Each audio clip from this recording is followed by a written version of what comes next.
Isa sa mga kilabot na pwede mong maranasan kung nagmamay-ari ka ng NMAX o Aerox, yung bigla-bigla na lamang na hindi magi-start. Animoy isang Bluetooth na biglang nalobat at nagsabi ng power off. At talaga namang tataas ang iyong hairline kung hindi mo alam ang gagawin sa mga pagkakataon na to. At sa senaryo nga natin na to, wala talagang power ang NMAX natin kung makikita nyo. Ilang beses nating sinubukang i-open pero wala talaga siyang power, mga padi. Bigla nga lang palang namatay si Pepper habang nagra-ride tayo. Buti lang malapit tayo dito sa ating bahay. Hindi tayo professional na mekaniko, mga padi, pero kahit papaano meron tayong alam sa pagto-troubleshoot neto. And ang unang first step nga natin na ginawa dito ay chinek natin yung fuse dahil wala talagang power yung ating NMAX. At nakita nga natin na yung 30 amperes na fuse natin sumabog na, pumutok na, naputol na at ano pa. Ito nga pala, mga padi, ang kaibahan ng sira at ayos na fuse. So kung makikita nyo, putol talaga yung nasa babang parte at yung nasa taas yun yung ayos. Kaya ito yung isasalpak natin dito para magka-power tong NMAX natin at mabuhay natin.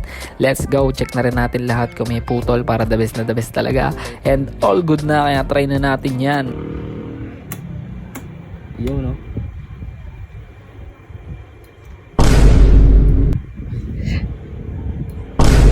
Sa mga oras na to napakunot ang noo ko kaya sinaksa ko pa ng maigay yung mga fuse natin at sinubukan uli natin dahil ayaw niyang gumana, be. At sa mga sandaling ito ay nakakaramdam na ng pawis ang kaliwang betlog ko.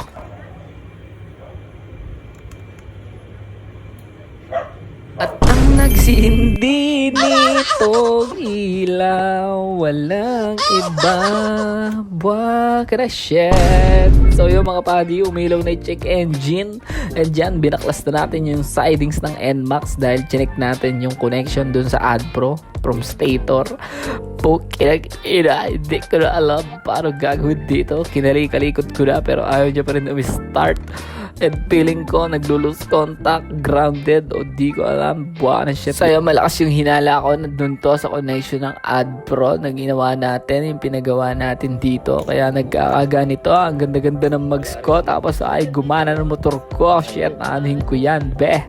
One eternity later. Anyari?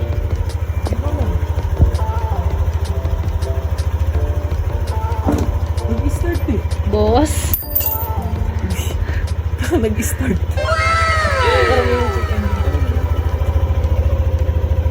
King ina, nabuhay Wala niya mo ba? Hindi ko alam ang tama pero nabuhay siya. Dapat lang mabuhay siya, mga padi, dahil wala tayong gagamitin papasok sa trabaho.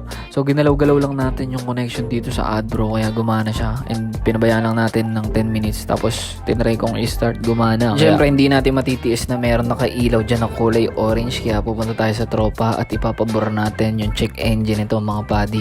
Dahil wala tayong diagnostic tool, may kisuyo tayo. And siyempre salamat sa tropa natin dahil available siya. And yan, binubura na dito, mga padi. So yun, sa lahat ng mga naka-NMAX, check nyo yung inyong connection, baka naglo-lose contact na, o kung naka-AdPro kayo, luwagan nyo, ligpitan nyo ulit, something na gano'n lang yung ginawa natin dito, yeah. And nga pala, mga padi, hindi dito natatapos tong issue na to dahil madaming video tong motor natin na NMAX about dito sa issue na to, kaya stay tuned, follow nyo na ako dito sa Facebook. Yeah, I'm out, babush.